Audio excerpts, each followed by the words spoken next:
State your whole name and where we are. I'm Alton Richard Weiss, Marion Public Library. And the date? This would be 4/13/98. Do I have permission to tape you with an audio tape? Yes, you do. And do I have permission to submit this information to Marion High School? Yes, you do. And do I have permission to submit this information to the Marion, Indiana Public Library? Yes, you do. Okay, thank you. Now, what I'd like to start off with is probably some family life, like before the war. What was the family like? Oh, let's see. Prior to the war, let's see, I was married. I have one son. When I went in the service, I think he was 3 years old. His name was Douglas Anthony.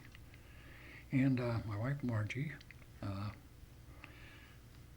Let's see, I worked at Farnsworth Radio and television for, approximately 10 total years, but I took 2 years out of that because the draft board wanted to talk to me about some things. And they agreed that they'd defer me now and then for about 10 times, and then finally they got tired of talking to me and drafted me. Okay.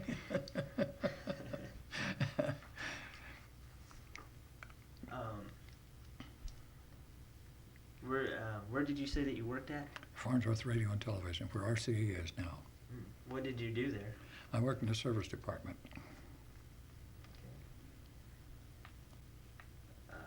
What kind of things did you do there?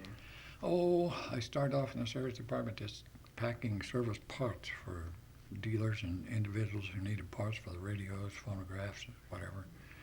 And I went from there to repairing record changers and radios and things like this that came in for service.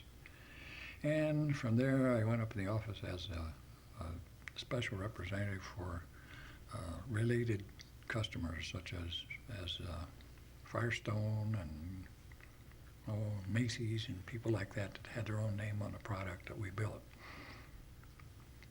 And well, when I went in the service, I came back there, and I was there a couple of years after that, and RCA bought the place, and I worked there for 2 years at RCA, and then I found a job at Dana. They just came to town and looked like a good opportunity, so I joined them in the purchasing department, and I worked in purchasing for several years, and then I went to work in personnel department, and I worked there for about a total of 10 years.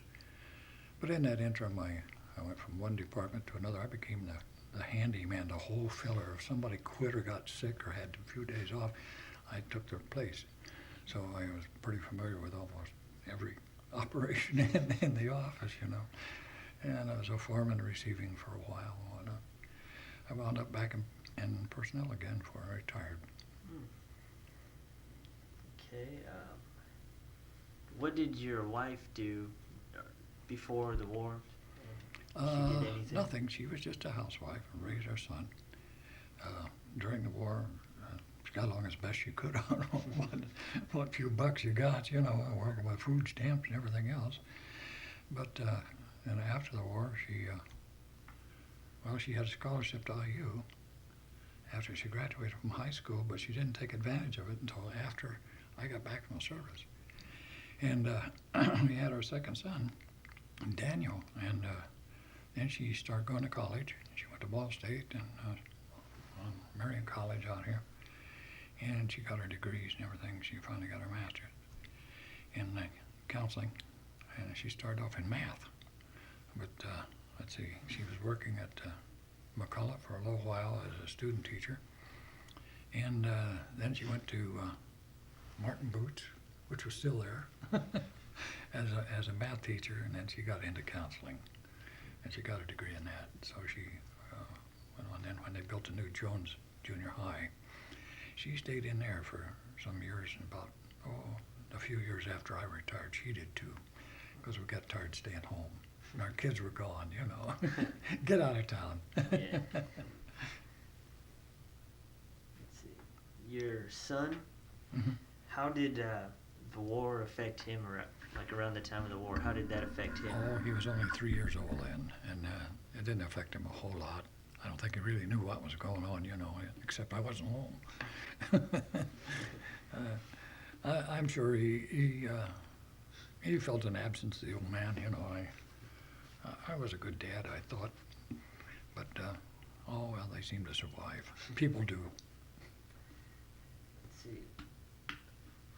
What would social life have been like during this period?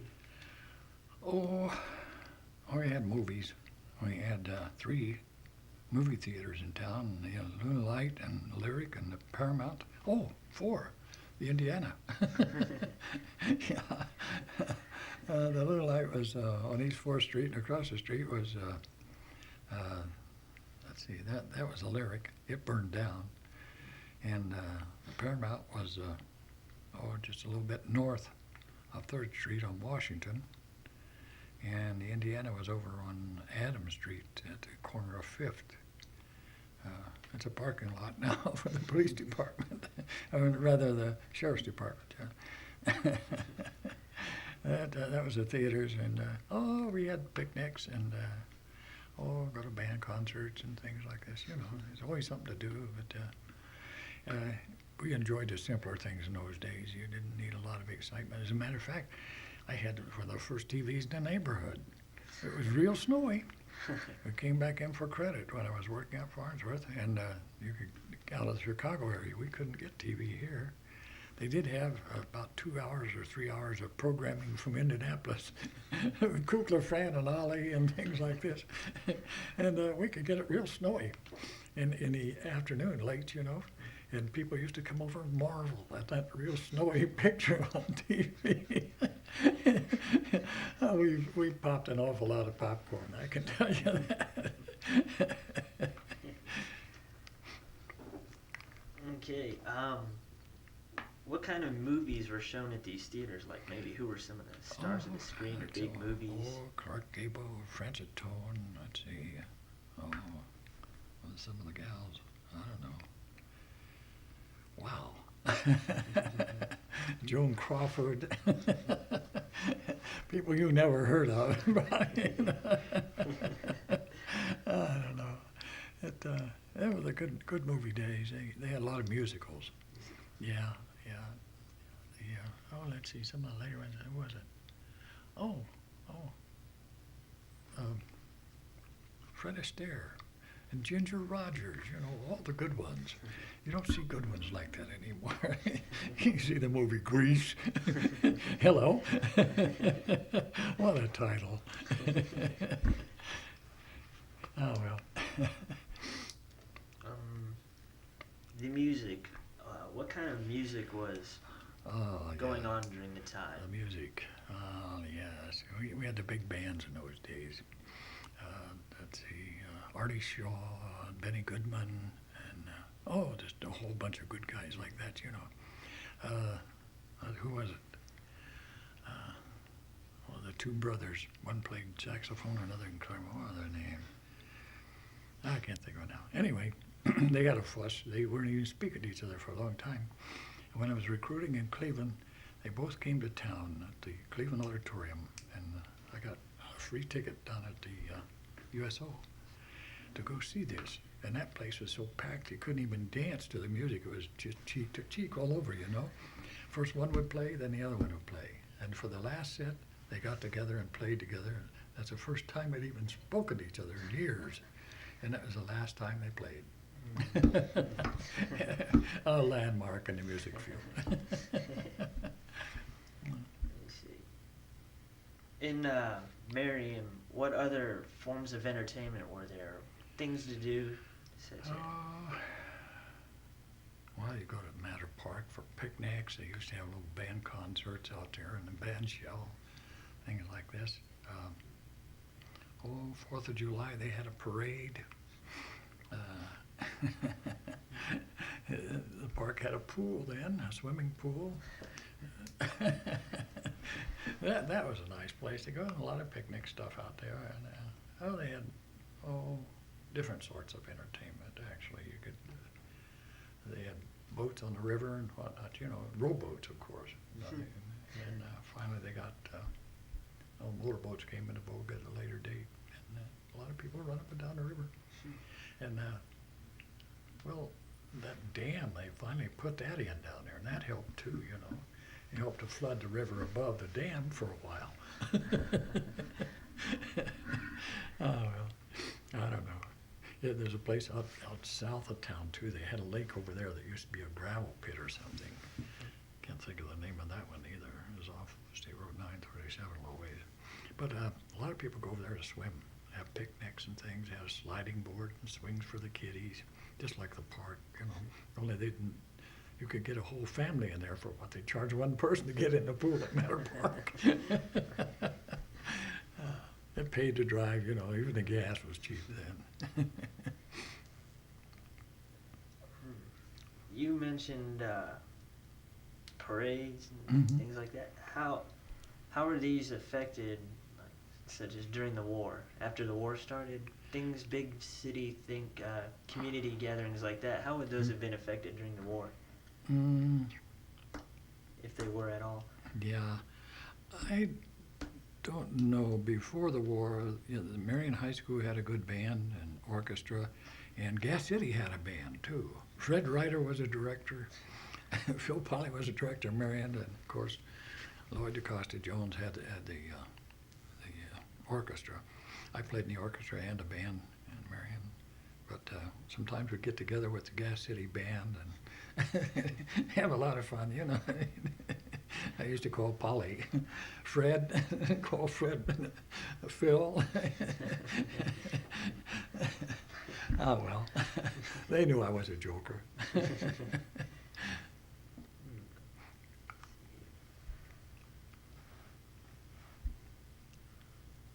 What about during the war? How did you get into that? Was it directly after high school or No, after college? Or? no, I was married and I was working at Farnsworth, and I had finished high school, and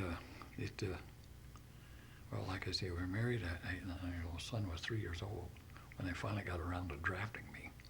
We moved from place to place to place to place. We didn't like it. We didn't like this one. We didn't like that one. Trying to get a little better place, you know. And the draft board, I think they just got sick and tired of sending me new cards with a new address. So, well, we'll give them a permanent address for a while. I don't know. That was about it. And we got along pretty good, really. The rationing was quite a problem. It was quite a problem.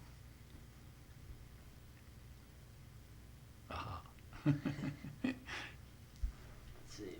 How did you start off getting into the war? Well, they sent me directly from here to Indianapolis to Fort Benjamin Harrison, and they processed me, and bang, I'm going just like that, you know. I was only there 2 nights. They sent me to Camp Hood, Texas. It's Fort Hood now. It was a tank destroyer camp originally, and that's all that ground is good for. Mr. Hood, I think, donated the ground or sold it to the government at a ridiculous price because his sheep were starving to death on it. So he might as well do something with it and make a little buck, you know. But it was great for tanks. If you're riding around through those rocky hills in a tank, it's fine. But walking, I mean, you know, for infantry training, it really made you mad enough to fight. It really did. They wanted to give you the will to kill, and the minute you looked at the place, you had it. Ah, well. Oh, from there, they sent me home on furlough. I took 8 weeks of message center training. Now, that was nice. You learn Morse code and things like that, encode, decode, and so forth. And then they decided they didn't need message center training anymore. They had enough guys in that. So they said, you guys have IQ enough, you can go to OCS and be officers. And we had heard about the officers. You know, they were the first ones to get shot. So we declined en masse. And so they put us in an infantry training outfit, and we trained for a rifle and stuff like this, bayonet stuff, which we never used. You sharpen your bayonet so you can slice the French bread. But after the basic training, I came home on furlough and then back down to Shelby, Mississippi. That was the 65th Division was forming there at that time. And they were just bringing in troops from all over to fill up the division. And a little training and rifle fire and so forth, target shooting and so forth, running out in the woods at night and sleeping in the rain with a shelter half wrapped around you, freezing to death, tactical problems and all the good stuff. But and that was over, and we got to go home for a couple of weeks furlough. And then they sent me to Camp Shelby with that outfit, and they shipped out after a few months, and sent us to Camp Shanks, New York, and gave us an overnight pass into New York City. Whoopee! and we tried to go to a movie, but they alerted us 3 or 4 times. We never did find out how the movie ended. I never could find anybody that knew. But, excuse me, they shoved us on a little boat, and I was standing there our company got the distinction of being the guards on the boat. We worked with the Marines who were in charge of security, and the captain of the Transportation Corps was in charge of the Marines. And my watch was on the quarterdeck. Ultimately, at first, they put me outside on the deck when the boat moved. And this was right after Christmas. And down on the dock down there was a little tavern with a jukebox. And it kept playing I'll Be Home for Christmas and I'll Be Seeing You and all the good old songs. And I sat there with tears in my eyes thinking, would they miss me if I just went down the gangplank and went home? You know? But I thought different. I thought, nah, that wouldn't be patriotic if I had any patriotism left by this time. So I stayed. Then they gave me my post on the quarterdeck for 8 hours a day, which wasn't too bad because I acquainted myself with the captain of the quartermaster, or transportation captain, and he had an office on the quarterdeck. And he says, "Are you eating in the mess hall?" And I says, "I tried that, and I haven't stopped barfing since." And he says, "Go in my office in there." He says, "There's sliced ham, there's bread, there's all kinds of stuff to put on it, and there's coffee at all times. Just help yourself." And so we got to be pretty good friends. And I had the best duty of all, going over on the boat. Coming back, I'm in D deck, right in the very front of the boat, where you got a lot of motion, and you could hear water rushing in because the anchor had beat a hole in the front of the Liberty ship. And I had an inspection one day, and we were always getting gigged for some reason or another because there's flour on the steps. They call it ladders. Going upstairs, you know, or upstairs, whatever. And guess who the inspector was? That same captain who says, "What are you doing down here?" And I says, "Hey, they didn't give me my room I wanted. You know? I wanted the one next to yours." But I didn't get it. And but I told him why we were always being gigged, because the Navy came down there from the cooks and lifted up the floorboards and took flour out of the hole down there and took it up to the kitchen. And they would string all this stuff, the sacks leaked. And we always got gigged for it. And I told him about that, and he said, well, I understand that. I can see how it could happen. So you won't be bothered from now on. I said, thank you. These guys would appreciate it, you know. They get to go up on deck now and then and breathe the fresh air. Well, that's crazy. Go on. Let's see. What would happen after that? What happened after that? Like after that shipwreck? Going over? Mm-hmm. We had all the guard duty for the trip going over, and we were the last ones off the ship at La Havre. And the Marines came down and said, "You're really going in combat?" I said, "Yeah." "You've been in combat before?" I said, "No, not yet." And we got to talking, you know what I mean, back and forth. First thing you know, these guys were crying. Marines, big tough guys, you know. They were in charge of the drills and everything and pushing people around. I can't believe this. Said, we hate to see anybody have to go into something like this. You may not get back. Thanks for all the encouragement, you guys. I want to cry with them. Oh, well. It's a weird life. But they got us off the boat, took us down to Lucky Strike Camp, which is on an auxiliary airfield. And Lucky Strike was, it's a tent camp. They have 20-man hospital tents. And then they give you a camp cot, which you put together, and you put straw on top of that, and then you put your blanket on top of that, and they give you a shelter, not a shelter, but a half of a sleeping bag.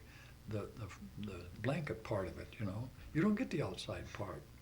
So you wrap up in your overcoat and everything you can to keep you warm because there's snow all over the ground. We had to put this camp together at night. And we had to redo the whole thing the next morning because it was so crooked you couldn't tell where you were going. And then you had to go down it way down about a quarter of a mile away and dig latrines, you know.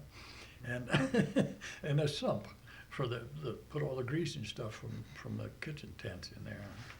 And you had to be careful at night you didn't fall into the sump.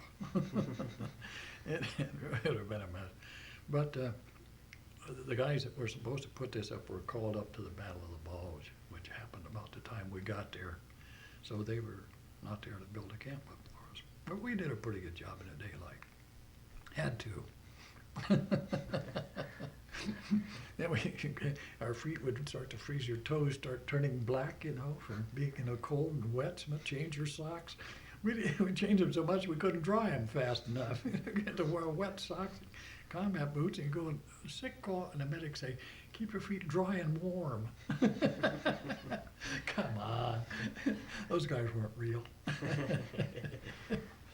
I don't know. Pneumonia, nothing they could do for it, you know. You just got well or you died. C'est la vie.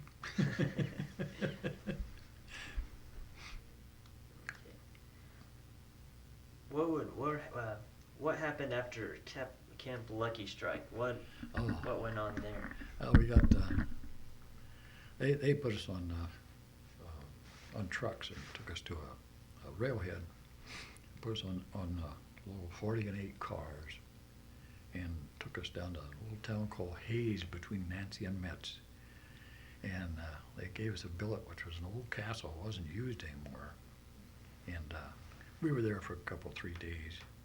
And while we were there, see, this castle kind of goes up a hill and then it drops off. There's a deer watch from up there, way down below in the forest, you know, and the what do you call it? A little cleared patch where they graze. And General Patton came down to pay us a little visit, and he stood up on this deer walk, and we all formed down below in ranks, of course. And he gave us a pep talk. He politely told us, he says, I can replace every blasted one of you SOBs before I can replace one tank. So now you know what your job's going to be. And it was very encouraging. We all cheered. We could have been court-martialed if we'd booed, so we had to cheer. Look enthusiastic. Oh, well.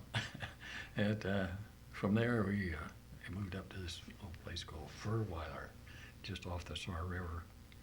And we stayed in that little billet for, I think, 3 or 4 days. They had apple cider and potatoes in the basement. And that's about all we had to drink, apple cider, and some of it was pretty potent, I can tell you. It'd stand alone. And the potatoes weren't bad. We had a lot of baked or fried potatoes, French fried and stuff like this. We'd go over to the artillery outfit who used lard to grease the big guns with, you know.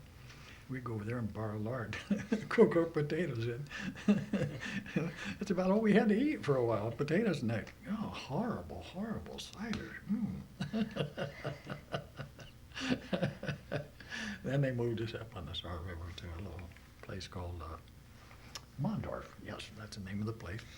And a little billet there. It was, well, the little town was laid out in such a fashion that the pillboxes across the street had everything completely covered with crossfire, every street in town. And if they couldn't cover a little place by, by crossfire with machine guns and things like this, they'd throw mortars at you. It wasn't very pleasant. They had bombed this thing for months and months and months. The whole thing is the heaviest portion of the Siegfried line. Couldn't budge them, couldn't crack them until we finally, we'd patrol every night. We'd try to get our little rubber boat and go over there. I don't know how many rubber boats we went through. We'd blow it up and in the daytime and carry it through the woods, lay it down there by the river. I'm going to get ready, you know, to go across at night and with our flamethrowers and stuff and blow them out of there. Well, every time we go back to get our little boat, it'd be full of holes and flat. We took our first lieutenant, who was executive officer. He really wasn't. He used to work with Orson Welles when he had his Magic Act. He's a big guy, about 6'8", and always read us the Articles of War about desertion in the face of the enemy and all this stuff. And we finally talked him into going on patrol one night down by the river, and he did.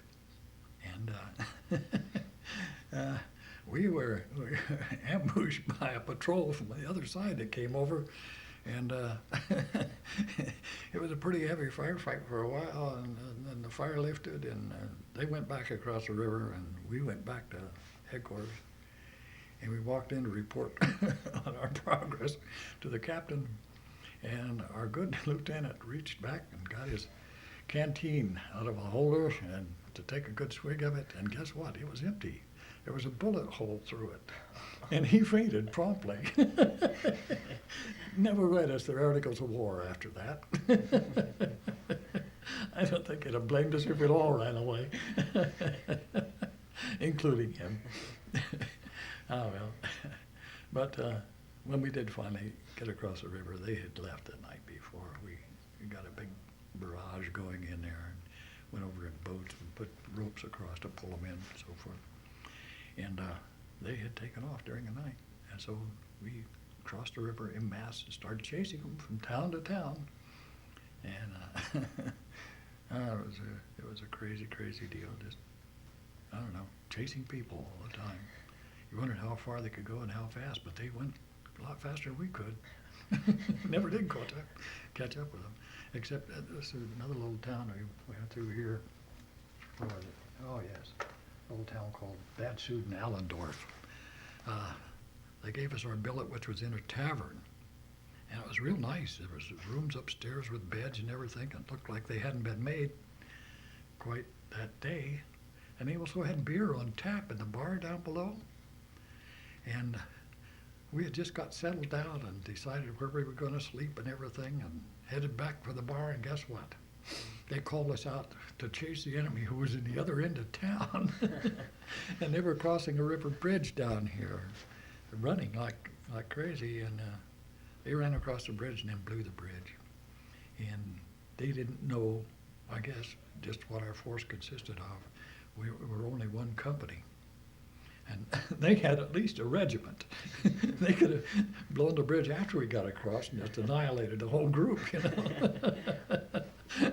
Their intelligence wasn't working that day. It's a crazy world. Oh, well. We on up there, we went to a little town called Menningen. Yeah, and well, I say there's 13 of us. We were the bad guys. We always got to do the bad stuff, you know. I guess we just weren't suited for Army life, really. And they didn't realize that because they gave us things to do to keep us busy, like probing for mines with bayonets for mile after mile on our hands and knees. But we did such a good job when we got to this little town. It was right at the end of the day. The sun was going down pretty quick. And our captain says, "You guys did a great job. I'm going to give you the first billet right here at the edge of town." So we moved in, And there was an old couple there. And we told them, you don't have to leave. Just go down in the basement. We'll be going in the morning. Well, we started looking for food, lighting candles and things like this, you know. And the first thing you know, somebody's tearing the roof off the place. It had a slate roof. It's bam, bam, bam, like this. And what's wrong, you know? We all rush out in the hallway. They had brick walls and inside and out and terrazzo floors and whatnot. It's a safe place, you know. But well, we stayed there in the dark until the fire lifted finally, and we lit candles again and looked around. I'll take you back a ways. When I left home from Indianapolis, I got on a train to go to Camp Shelby, and there's a GI, is the only seat beside him. I sat down beside him. He says, get off the train. I said, what for? He says, you're going to Shelby, aren't you? I said, yes. He said, get off the train. I said, why? He says, they're alerted. They're moving out. They're shipping overseas. You might as well get off the train.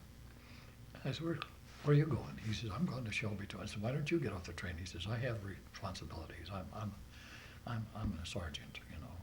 I said, well, they could hang you as high as they hang me, you know.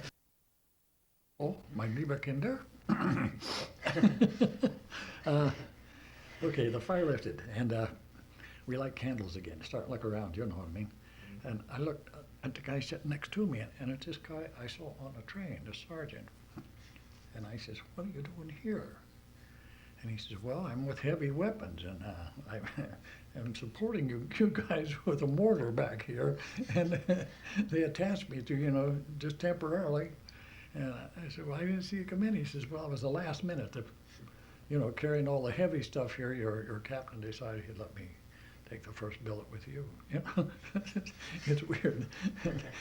But the first thing he said to me when we met, he says, I told you to get off the train.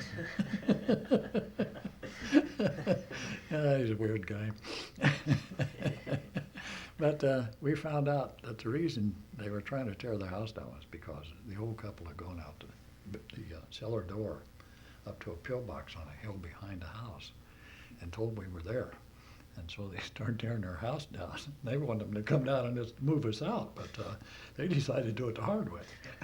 But nobody was hurt, and we stayed overnight. The next morning, we got up and looked around, and we didn't see any GIs around anywhere. And two girls came by on bicycles, and so we asked them in English, are the American troops here? And they said, no, they left last night. They spoke good English, you know. Most German kids did. It was Oxford English, actually. But found out our troops had just turned tail and ran like heck because they were attacked and they weren't prepared. They thought we'd just take a town like we had maybe even before, where there was no opposition. And the girls told us that the local garrison and a battalion of the regular army had been there the night before and repelled the attack. They started shooting our guys and they ran. So we started looking for them in the next town. And all along the route to the next town, you wouldn't believe all the instruments, or the guns, ammunition, everything under the sun that you would have to carry. They threw in the ditches and ran for their lives, you know, leaving us in this house. And we went back and found the captain asleep in a barn and read him the riot act. You left us for slaughter. Don't ever get in front of us. No firefight going on. He said, I put you all in for the combat infantry badge, you know. Well, that might appease us a little bit. That's $10 more a month, you know. The family could use it, so we didn't shoot him. He was an old football player. He loved to run, and he would run us poor skinny little kids for miles and miles. It was torture, sheer torture. He's dead now. I don't know why. I didn't do it. I just heard it at a convention. Yeah. Anyway, we after that we just chased retreating forces all over the place, and occasionally we'd catch up with them, we'd fight, and it was weird. The one picture there I show you, on Easter morning, we had a terrific firefight the night before, and it was flat country. There's no place to hide. We were approaching this town in our trucks, and they, where is it?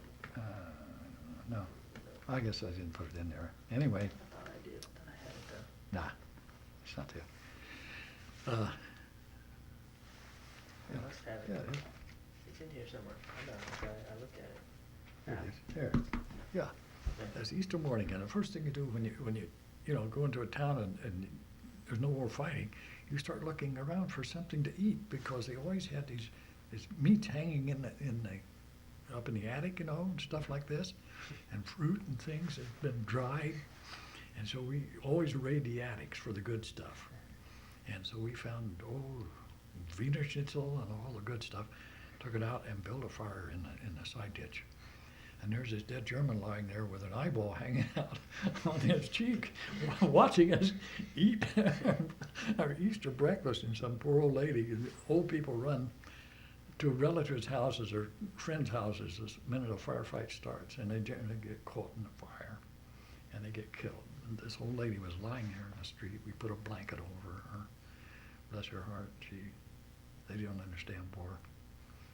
You got to hide. That's the only way to live, is hide, stay out of the road, But that was our Easter breakfast. It wasn't too pleasant. I don't know. Anyway, here we go. After this, we were detached with a battalion of armor for Spearhead Drive, the 6th Armored Division, and you go as far as you can go, hit the light stuff and bypass the heavy stuff, and wait for the main force to pick up the heavy stuff as they come along.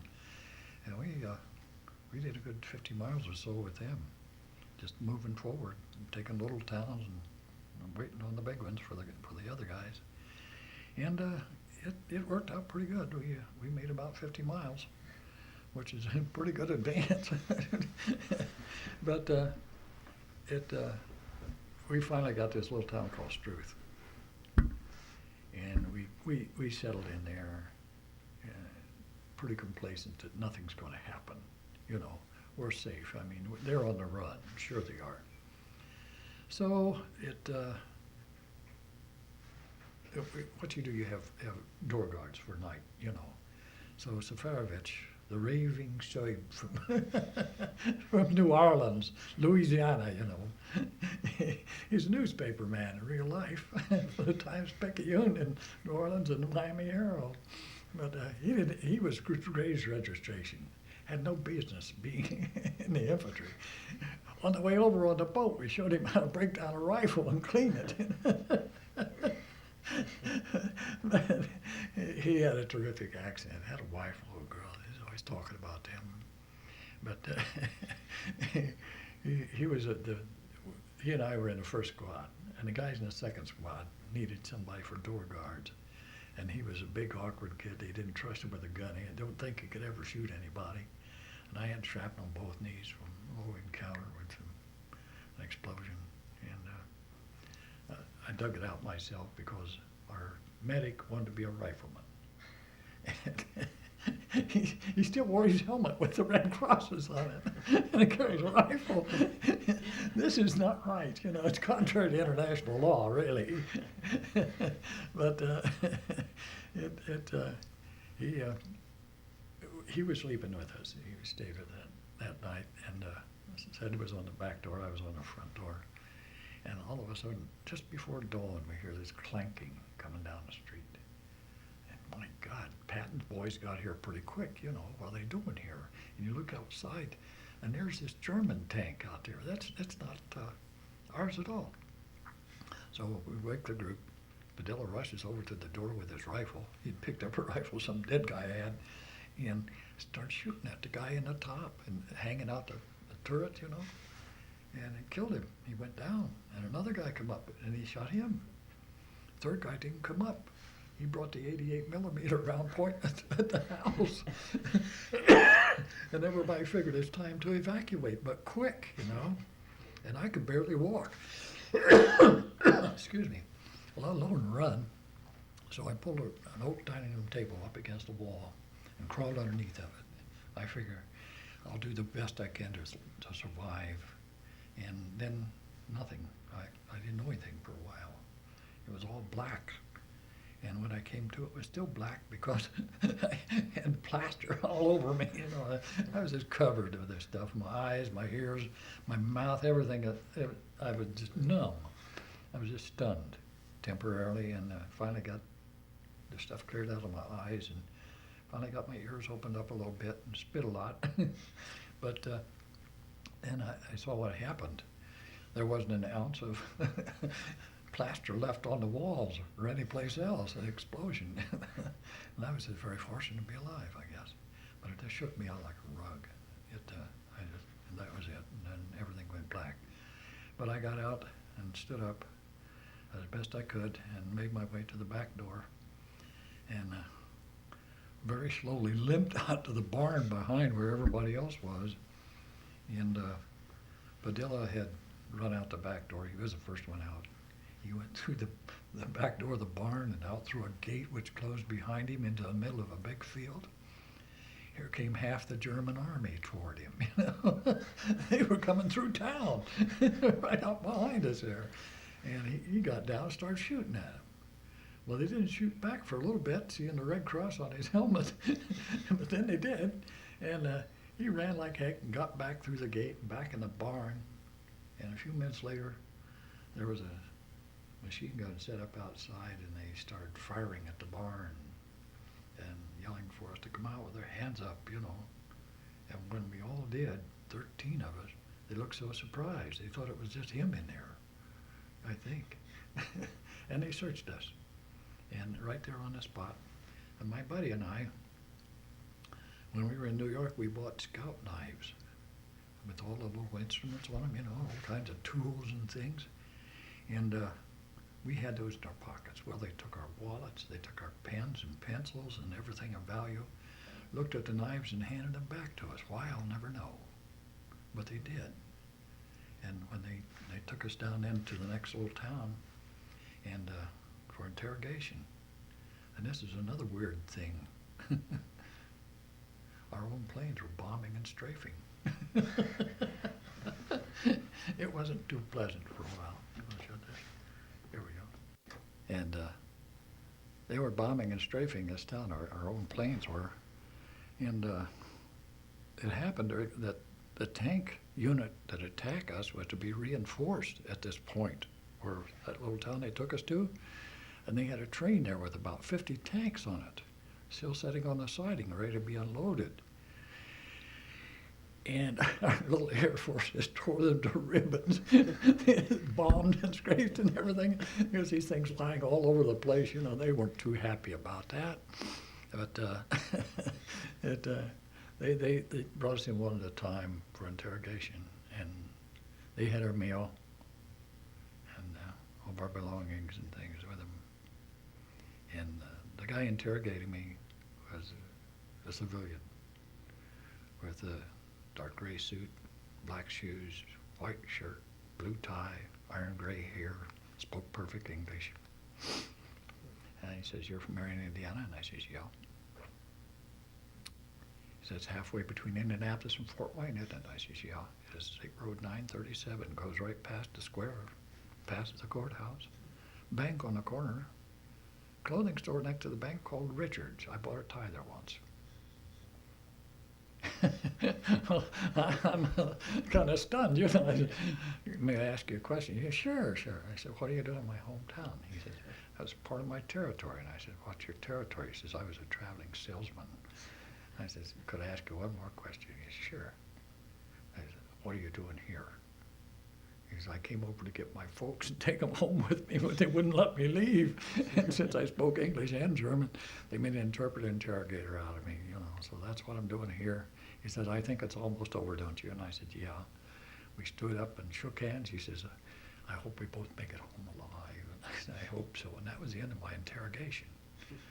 But then they put us all back in cells, and here come our Air Force again, bombing and strafing with 50 millimeter shells and little rockets bouncing around inside the jail cells.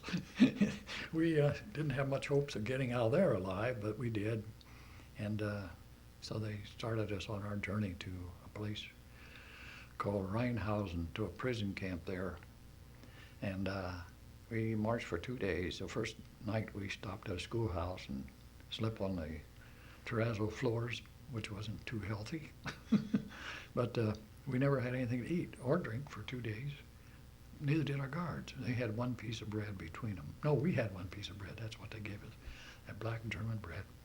That's for 13 people. It didn't go very far, but our guards didn't have anything either.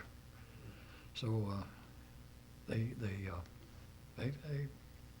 carried us along at a pretty good gait, and I was in misery the whole time, but I was afraid not to go, for fear they'd shoot me. They don't mess with him. That's it. You're expendable. But on the second day we got, while we were going along here come the German army toward us. They're retreating like crazy. They don't have any gas or oil, so they're pulling vehicles, wagons and things, and pulling trucks with horses and whatnot, And it's not moving too quickly, but they're trying to get out of the road, and our planes are strafing them all the while and throwing rockets at them, and we're in the vicinity. So we dive into culverts and ditches and everything we can to keep from getting hit. I don't know how we did, but we did somehow. But my buddy and I had these scout knives left, and all these wires for communication in the side ditches. We sat there when we would dive in a ditch and hack wires, Our guards were up in front of us. They didn't know what we were doing. But we couldn't have escaped. If we had escaped, we wouldn't know where to go, because we were surrounded all the time with German troops from one sector or another. And at the end of the second day, we were past a Y in the road where two German forces were coming together, converging on this central point to go into one road leading away from us, And there was two superior officers standing there arguing as to who had priority. And they argued and argued and argued while everybody just sat and waited, But us, we went on through there, on through the Y, and up into a woods just outside of town, because there was a firefight, cannon fight going on in town. And we waited with our two guards until the fire lifted. And here come the first lieutenant walking down toward this woods. And we started talking to our guards, telling them how nice it was, to be in the States, how that all the Italian prisoners got passes to go to New York City and stuff like this. They believed it. Bless their hearts, I'm so glad they did. We were constantly in fear of being shot. The leader was sort of a sergeant, and he had been an officer in the German Luftwaffe. And he had lost a finger in a firefight up in a plane, and the plane had crashed. But since he was pretty well shot up there with that finger going and whatnot, his trigger finger, they put him in the infantry and broke him down to a sergeant. and the little guy behind was the equivalent of a private first class, because he was an officer trainee, and they both had rifles, but you didn't notice any other appearance of ammunition that they were carrying. And after they gave us their rifles to surrender, we found that between them, the little kid in the back had one shell, and that was all that the two of them had.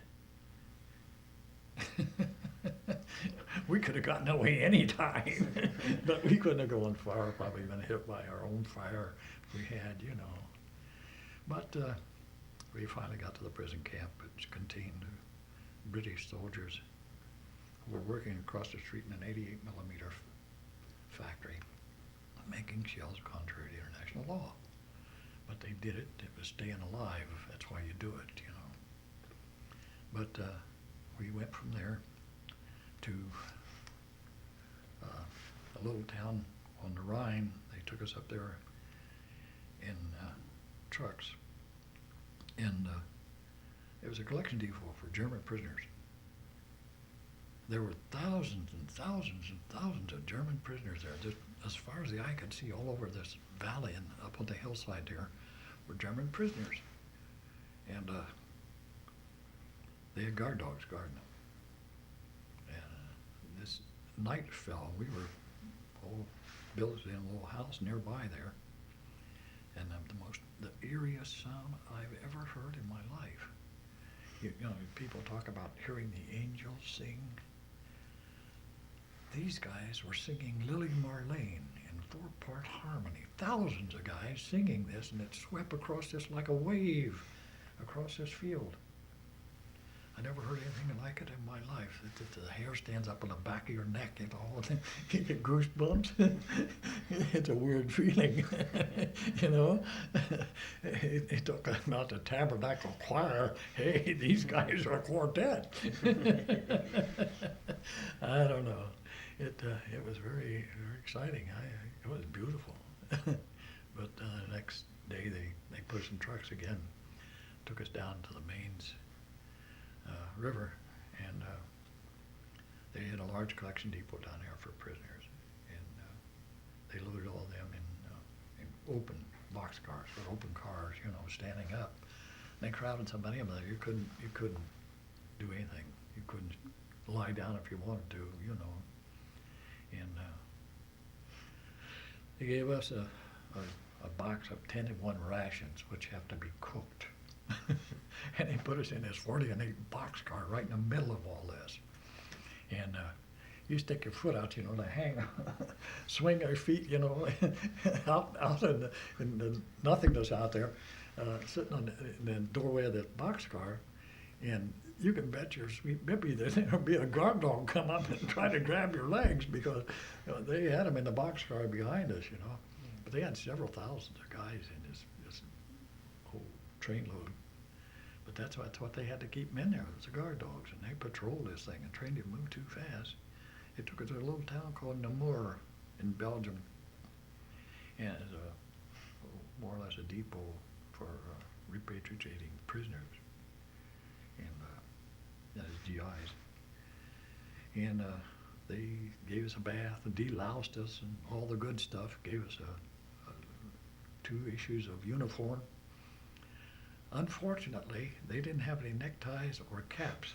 All they had was British uniforms. Well, we wore them, you know, and then they they put us in a nice hotel. It was a new AEF club. AEF clubs for all GIs that are coming back, you know, and want to spend the night someplace, and they charge you, I think, 30 cents a night. And with that, you get your dinner and your breakfast and a nice bed, which was wonderful. But this was a Liberty Hotel in Namur, Belgium. And the next day, they put us on a train and sent us to Brussels, Belgium. And the Metropole Hotel, that was a grand hotel. That was another AEF club, so we spent the night there. And this forwarding us, you know. And a couple of officers took us into town and showed us around the place, and wanted to know if we wanted to buy any lace and whatnot. With what? We haven't got any money. You know. So they got us on a train the next morning and sent us on to Paris. And we got off the train in Paris, and we went to an AEF club in Paris. It's a Liberty Hotel. I don't forget. No, it wasn't Liberty. Can't think what the name of it was now. Anyhow, it was a big hotel. It was an AEF club, and we checked in there, and since we had 2 issues of clothing apiece, we decided we need money. And the MPs were stopping us everywhere. Where's your necktie? Where's your hat? We don't have a hat. We don't have a necktie. They didn't give it to us, you know. And all you had is a little piece of paper that says expatriated POW. And we explained to them, you know. And I don't know. They took a word for it, which was very fortunate. But we, since we had the extra issue of clothing, we found out where we could hawk it, sell it. The extra shoes and the pants and the shirts and jackets. So we got money, and we stayed a couple extra days in Paris, just looking around, you know. And then we got back on the train. It went on up to Le Havre and back to Lucky Strike. In our little tent there that we had stayed in for so long, we had chalked on the outside. Our platoon sergeant was a guy named Paul Lafferty. He's from Newcomersville, Ohio. And he's a big, tall guy, blonde hair, hooked nose, and feet a foot and a half long. Called him Paddlefoot for some reason. And he's one of those nice guys anyhow. But we saw our old tent that still had Lafferty's Jokers in chalk over the doorway, you know. It's like coming home again. And they had a processing station for POWs to send them home or back to units or wherever, transfers. But they weren't going to send us home since we hadn't been PWs for too long or long enough. And since Zafarovich was our spokesman, he went in to see the camp commander. And he explained to him that he was a reporter for the Times-Picayune and the Miami Herald, and that we had been told all along that we'd be going home, and we'd be awfully disappointed, and a real blow to our morale, you know, that probably never would recover, and we'd be too careless, you know, to be real effective, probably get shot the first day in action again. So they finally decided they'd let us come home. And we're standing outside the tent listening to all this snickering. Oh, what a spokesman. But, we did. They put us on a truck and took us into the port of Le Havre and put us on a boat. And now, of course, we had D-deck way down in the bottom, as far down as you can go on the boat, right up in the front. And we get to the English Channel, and they tell us that we're going to England. I said, oh, why? You know, I said, well, we have to pick up some Air Force troops there. Oh, okay. So they did, but they get top deck. These guys are all brass, you know, they're not the average GI. So we were in Southampton, picked those guys up, and then we headed out to sea. And it was a 2-week trip coming home. You still stay in convoy because about 7 days at sea, a German submarine surfaced. They radar picked it up, sonar, whatever, and they started throwing ash cans out. and he came up and surrendered. He didn't even know the war was over. Nobody had told him. But at 7 more days, we landed in Boston. And of course, our little compartment was the last ones to leave the ship, being as far down as we were. I'm glad they didn't forget we were there. But, the seas were kind of rough on occasion. I mean, everybody was sick as dogs. And we could hear the anchor banging against the front of the ship, you know. And it finally beat a hole in one of these old Liberty ships. And we could hear water pouring in that compartment up there against the bulkhead where we were. And it wasn't long, they had guys down there with big armor plate and everything welding up, reinforcing and so forth. I'm so glad to see them, you know. But we landed in Boston and coming down a gangplank. And I don't know why, but I just looked to the right a little bit, and there stood a guy, Louis Fear. Used to live here in town. I used to work with him at Farnsworth. And I lived at the corner of 8th and Washington Street when we were first married after our baby was born. And, no, before the baby was born, yeah. And Louis would stop by and pick me up every day and take me to work and bring me home every night. And he says, where's all your fruit salad? And I says, we're not in the Air Force, Louis. We're infantry. We don't get that stuff. We have to buy it. They don't give it to us in our PX rations, you know. He was quite a guy. But they kept us there for, I think, one night. And from there they put us on trains and sent us back home. And we were home for, I think, 2 weeks. And then we had to go back in the service. They says to Miami Beach. Ah, that was good duty. They give you classes on why we fight. And by the time we got there, the war was over. I'll never understand this, but they gave us a bunch of tests and things like this, you know. And they gave us a 4-hour IQ test that covered about everything in a book. And I looked at the test for a half an hour and checked off true, false, true, false, false, true, true, true, false, false, false, you know. Handed the paper in. He says, you can't do this in this short length of time. Get back there and answer those questions to the best of your ability. I says, what's it going to prove? He said, well, it's going to prove, you know, about your future in the service. And I said, I don't have any future. I'm just waiting on points to get out. I said, that's it. I left. They posted the grades the next day, and guess who was number one? Moi. Never read the first question. I was lucky, so lucky all the way through, I guess. So my officer didn't shoot me. Well, that's a crazy story, I know. But we went from there to, I got interviewed by a psychiatrist who asked me, how do you think your chances are in the service? And I says, not worth a damn. He said, you want me to put that in your record? I says, would you please? Excuse me. But I got home. Got to Camp Atterbury. And the wife and my son and another couple we knew were there. And we run out to catch the bus. I'm going to go home at last. And it was 5 o'clock, time for retreat, where they fire the cannon and play taps. They fired the cannon, and I crawled out from under the bus very sheepishly. I thought somebody was shooting at me. But we got home, had a little furlough, and this was when I first got home. Yeah, but and from Miami Beach they sent. Okay, I got to Camp Livingston, and the camp commander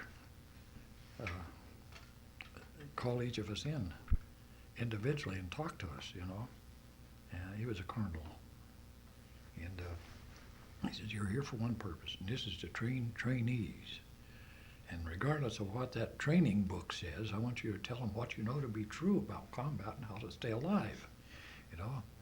So I said, fine, I'll do that. And he said, now, if you have any problems, come and see me. And I says, thank you, I will. He said, by the way, those ribbons, I had them on you know,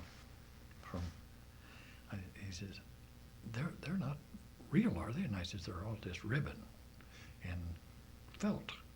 As I got just a little strips of ribbon about an inch long, you know, and folded them over this felt, sewed them on, and on the back I put snaps, including a combat infantry badge, and I put the other half of the snap on my jacket and on my shirts. And you just snap them on there. When you send your clothes to cleaner, just snap them off, you know. He says, look at my chest. He unbuttoned his shirt, show me his chest. Is this all scraped there from all these little bayonet things on the back of most of the ribbons, you know, the hard ones? He says, I'm going to have my wife do that. You have any problem, you come and see me. I said, I'll do that. So I left. Well, they assigned me to a company there that had the awfulest bunch of misfits. One poor kid, we'd train him in all the different infantry weapons, you know what I mean? And you crawl in a little pit with him to throw grenades, and you've heard horror stories about guys, you know, getting scared and dropping a grenade after the pin is out. It happened, yes. and I threw the grenade and picked it up and heaved it outside the thing, and we both ducked, and in midair the thing went off. It was too close for me, and and another crazy incident. I'm crawling infiltration courses at night with platoon after platoon after platoon. You go through a whole battalion, you know, and one squad at a time. And about every third squad went by, it seemed like I had to be in it. I don't know why, but I carried a rifle with me for the simple reason I'd use it to hold up the barbed wire while I crawled on my back underneath of it. And tracer bullets don't go straight. The little fire in the back, you know, the tracer element, knocks off the trajectory, and so they sort of go different directions. Sometimes spiral, sometimes way off to the right or left or wherever, you know, in the ground or up. And one of them went through my rifle butt. I said, that's too close. I didn't get home alive, you know, and have something happen, crawl on infiltration course. So the next morning, I was a mess. I went on sick call, and I said, I got a bad case of nerves. So they gave me this green stuff in a bottle. I said, take a tablespoonful of this before each meal. Well, the next morning at breakfast, I took a tablespoonful of that stuff, and I took a sip of it, and I poured it back in the bottle, and I went back to the dispensary. I says, I've been to a lot of dental clinics in my time, and I've used a lot of mouthwash, you know. I know what Lavorus is, and this isn't. This is Lavorus. This is not something for my nerves. You got anything for my nerves? He says, well, I can't give you anything. And I said, why didn't you tell me that to begin with? So I left there and went down to camp headquarters. And I said, I want to speak to the commander. Well, you can't see him now, he's busy. And I says, I want to see the commander now. I was mad. And I says, he can't be seen, but I saw him. I took a first sergeant with me, and a lieutenant was starting my way, and I said, don't move, I'll kill you. And I went through the door, and he looked up, and he wasn't busy at all. I just didn't have an appointment, I guess.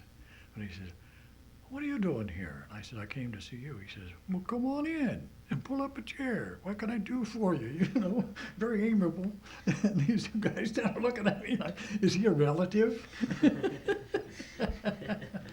I told him my problem, that I had a bad case of nerves. I couldn't buy too much more of this.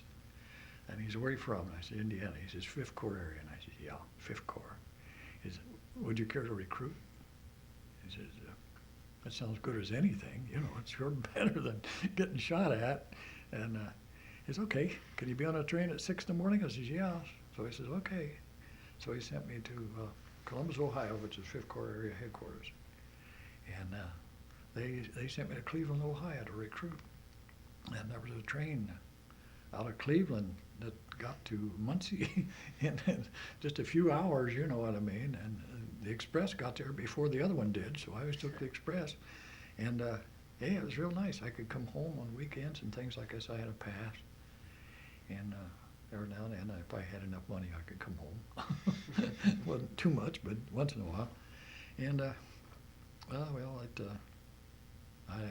recruited there for about 9 months. And we recruited more individuals for the Army than any other recruiting station in the United States. They did a good job, I guess. I don't know. Finally, I told them, I'm just working for points. All I want to do is get out. Have you got another job besides recruiting? I can't really sell something I don't like. So they said, well, the first sergeant needs an assistant. Can you type? I said, yeah, I can type. They said, fine. You fill out all the enlistees' forms and send them across the street to the induction station. They're gone. They don't have a chance to change their mind. If they were too skinny, too lightweight, take them down to the corner and buy them a pound of bananas or something, you know. It was a crazy life, but I'm glad to be out of it. It was an experience, though. I hope you enjoyed it. This is nice. It wasn't a lot of fun, but looking back, in retrospect, things take on a much different appearance than they would at the time, I guess. I'm lucky, very lucky. I'm lucky to have a good wife, good kids. Anyways, I had pretty good jobs. That's about it. Really? Ah. If you don't mind, I'd like to ask you a couple more Sure, questions. you bet. How did you prepare to go into the war? Like before you actually went over there, what kind of stuff did you do to train for what you were about to get Basic into? training. You do a lot of hiking. These are speed marches and long hikes, 15 miles and 10 miles and 25 miles with full field pack, the last one before you graduate. That's another crazy thing. I didn't finish my 25-mile hike, what you had to graduate from training, basic training. I dropped out.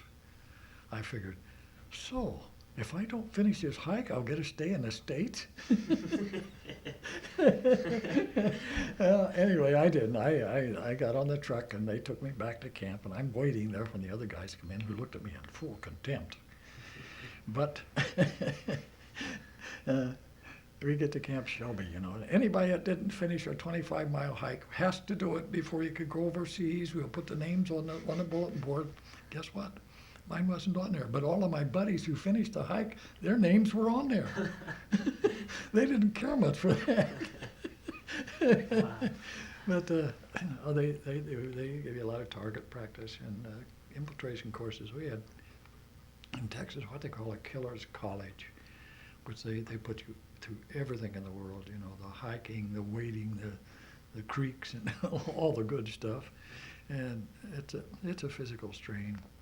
You have PT in the morning, and you're wallowing around out there, sweaty in the sand, and you're lying on your back in the sand and crawling around doing a duck walk and all the good stuff. And then after that, you put your shirt back on and go to breakfast with all that gritty sand. Oh. The basic tenet here is to give you the will to kill. And I had a few sergeants and officers that, if I had had the proper weapons and wasn't afraid of Leavenworth, that's a deterrent. Yes. Looking back on it, you can see what they should have court-martialed me. But they're tolerant, I guess, in their own way. Approximately how far did you travel from town to town in Germany and in France, and how did you travel that distance? In France, we traveled in trucks and on trains. In Germany, we traveled on trucks. They had big GI trucks, and you could put a lot of guys in there, And where you're working with a spearhead unit, we sing as we go along, try to keep our morale up and all this stuff, following the tanks, and they stop, and we pull up behind the tanks, and then we go in front of the tanks and knock out all the opposition you can find. So like Patton says, he can replace all of us before he can replace a tank. You bear this in mind, and you know what you got to do. But we did. We traveled in trucks. Sometimes looking back on it, it wasn't very pleasant because the camaraderie in the trucks, where you're singing songs and things like that, everybody together and sort of forgetting their problems for a little while. And all of a sudden the fire starts and you jump off the truck and you got no place to hide, and it's flat country, and you've thrown your shovel away because you thought you'd never needed to dig a hole or anything like this, and you're trying to claw the earth with a chow spoon. And the guys, some of them you've been singing with, they don't get back on the truck. They're gone. And it's not pleasant in that respect. They're good friends. You don't really comprehend how it affects you until it happens to you. This is it, But you've got to be realistic. You know that it's bound to happen sometime to somebody, and you hope it isn't you, and you hope it isn't any of your friends, and you wish it couldn't be anybody, but it is. It is. How far did you travel? Like, what was the distance that you guys had traveled overseas? Oh, you mean on the boats or on trucks and things? Just over in France and Germany. I don't know. I suppose 400, 500 miles. It's a lot of it's on trains, a lot of it's on trucks, and then in combat you do a lot of walking too. You know what I mean? Some terrain you can't go in trucks. It's just impossible. You go up mountainsides and things like this, and you hike up. I had a crazy experience. We'd gone up a mountain. It rained. It was muddy, and we'd gone up the side of this thing, and it's a real steep thing that's on a little narrow road. And we got up there, and of course we're dead tired with full field pack and all the stuff that you have to carry, you know, your rifle and all the ammunition and grenades and stuff. And I took off my helmet, and I turned it upside down. I sat down on it. You know, I was dead tired.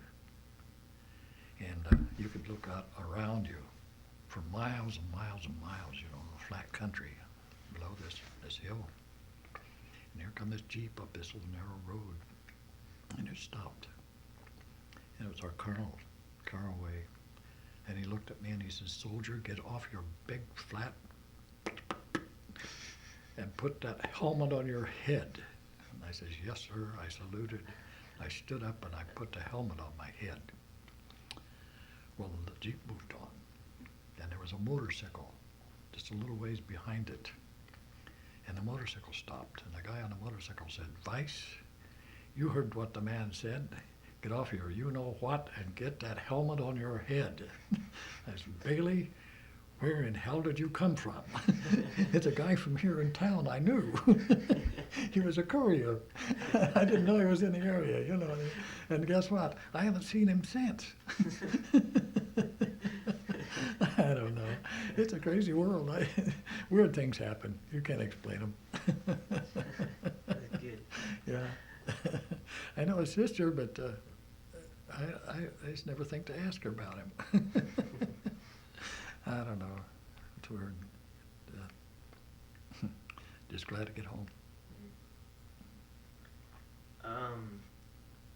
You spoke of you and the 13 of you guys were pretty mischievous. What kind of mischievous things did you get into? Oh, when we first got to Camp Lucky Strike, like I say, this Safarovich was graves registration, and picking up bodies and things kind of dangerous. You work with mines and booby traps because they always wire them, you know. When you pick them up, it'll blow you up. If you touch the wrong wire, they got loads of dynamite in them. But he learned how to dewire these things, and there was a bunker out in the middle of this old abandoned airfield, the auxiliary field where the camp was. And we made our way out to the center there to this bunker and went down inside. And Safarovich unwired a stove, a little round stove about a foot around in diameter, and a little bit of stovepipe and everything with it. And we didn't have stoves in these 20-man hospital tents. So we got the stove out and brought it back to camp. And we hooked the whole thing up and didn't have enough pipe. We went over to the mess tent and got tin cans and punched holes in them and wired them together and got them up through the ceiling of the tent. And we needed some fuel. What they gave us was a helmet full of burned out, there's nothing but this, you know, clinkers from it looked like a burned out mine. So we went out in the woods one night, and well, each guy's issued something, you know, besides a shovel and an axe or something like this. And so we went out in the woods and chopped down this tree, and we chopped all the limbs off of it. And we left it intact, and we were towing it back to camp, and the MP stopped us. And that tree belonged to some farmer, some French farmer over there. It wasn't ours. So he took us to the provost marshal together with our tree. We had to carry it over to the provost marshal. And well, he gave us a lot of crap, including the fact he was going to get a hold of our captain and see that we got 2 weeks company punishment in lieu of courts martial, or court martial. And so we went back to camp, and a few days later, one of us happened to pass the provost marshal's office and saw all of our wood had been cut and stacked in front of his tent. So we went to the chaplain, next morning, all that wood was in front of our tent. But we did the 2 weeks company punishment. I read the book on the rules and regulations, you know, about what you can and can't do, articles of war. And we dug ditches along the sides of the walkway and piled all the mud and stuff from the ditches along the side up in the middle, so it kind of, the water would run off. Well, the mud ran down in too, so it was an endless job. There was also snow with it. And the end of the 2 weeks, and here comes the sergeant. All right, you guys, get on your feet. Let's go. Get out of bed. Time to dig. I says, Fritz, we're not digging anymore. He says, what do you mean? And I says, article so-and-so, I forget what it was, in the Articles of War says, if anything in excess of 2 weeks, company punishment will be accompanied by a court-martial. And we'll be setting high and dry and alive in Leavenworth while you're under the sod someplace. And I was called several not very flattering names. He says, you read the book, haven't you? And I says, yes, I have, and I intend to live by the letter of it, and so do you, don't you? We didn't get along very well. I was sort of, well, they called me a smart, whatchamacallit.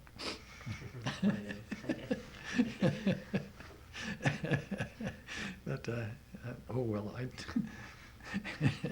the regimental commander, the colonel, they get you up at 4 o'clock in the morning, and you go out and stand in the snow to stand in line to get breakfast. The guys are passing out from the hunger and the cold, you know, and they drag them back to their tent, put them in that freezing bed. And my buddy and I were standing in line, and they put the chain in front of us. We were supposed to be next in line, and we'd been there for about an hour and a half, cold, miserable, and it just daylight. And I says, the creep that's responsible for this should have his head examined. I says, I've never seen a bigger screw up in all of my life than this child situation. And there was this voice behind me, soldier, do you know what you just said? And I turned around and I saluted, and I says, yes, sir. And I meant every word of it. He says, who's your company commander? I says, Captain Dolman. I'll speak to him about you. I said, I wish you would, sir. It'd do me a great deal of good. Well, he spoke to him about me. And told him, I guess, that I was the ne'er-do-well of the outfit or something. And he says, I'm supposed to reprimand you very severely now. What sort of punishment would you like the best? Well, none, to tell you the truth. You could just, you know, send me home. And he called me some nasty name again and told me to get out of his office, so I did. I don't know. I look back on it now that I'm just lucky they didn't shoot me for a spy or something. Make any excuse. Well, it wasn't a lot of fun, but you can laugh at it now. It was a serious business. It was really serious. I lost a lot of good friends, and you don't see good friends butchered like they were. You wonder, is it worth it? What's the cause? What's the result? And you see families torn apart that they'll have hurt and grief for the last of a lifetime, and it's not pleasant. It's not pleasant to think about. That's all. I was very fortunate I'm a survivor. I've survived a lot since then.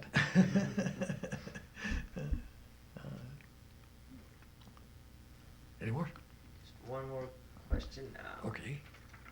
How had Marion changed after you came back from the war? Did you find anything different? No, not really. The same old place.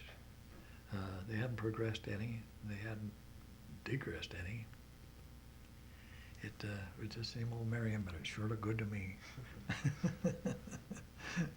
Nothing had changed. The theaters were still there, the same old people, and driving the same old cars with all those bald tires. Oh, well, I don't know. It's a weird world. But I'm glad to still be a part of it. Oh, yeah. There's a guy.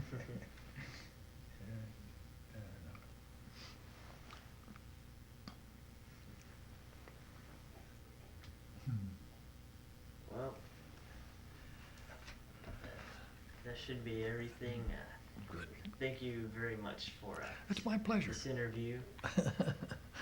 It's my pleasure. Right. Hope it helps. Sure does. Good show.